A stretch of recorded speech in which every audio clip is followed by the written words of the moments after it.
La constance du prédateur, de Maxime Chatham, lu par Sylvain Agaès.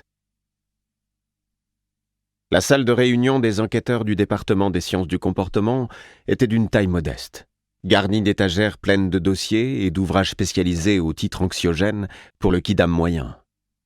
Une table ovale et une demi-douzaine de sièges faisaient office de poste de travail. Torrens invita Ludivine à s'asseoir, pendant qu'elle ouvrait un large placard tout en demandant « Ils ne vous ont pas transmis le message concernant vos affaires?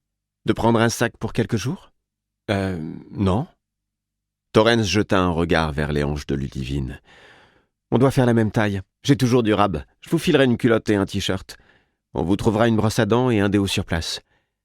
Règle numéro 1 au DSC, toujours garder un baluchon prêt. » Torrens s'empara d'un duffel bag en cuir dans lequel elle ajoutait les vêtements en question qu'elle préleva dans le placard. Une fois cela fait, l'officier supérieur vint s'installer sur une chaise et tira vers elle une pochette cartonnée. En face d'elle, Ludivine parvint à lire les lettres manuscrites au marqueur noir qui barraient la couverture. Charon. L'unique fenêtre de la pièce se trouvait dans le dos de la chef d'escadron, le contre-jour la nimbant d'un halo blanc étrange.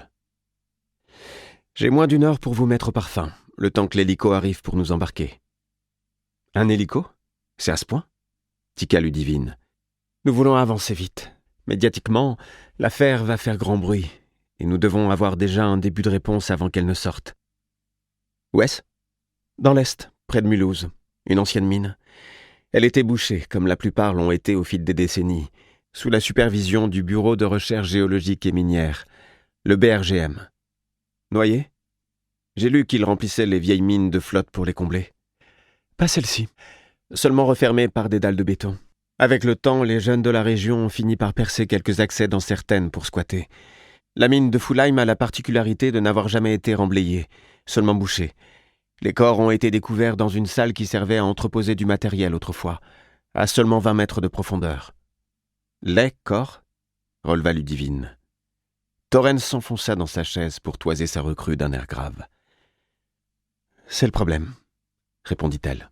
« Beaucoup ? » « Pour l'instant, on en est à 17, et les fouilles ne sont pas terminées. » Ludivine ne put masquer sa surprise.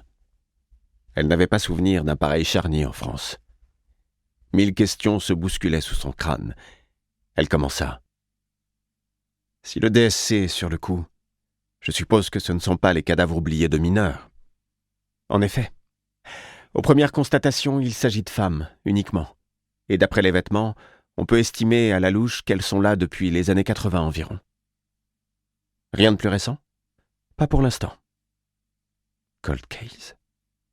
Une vieille affaire.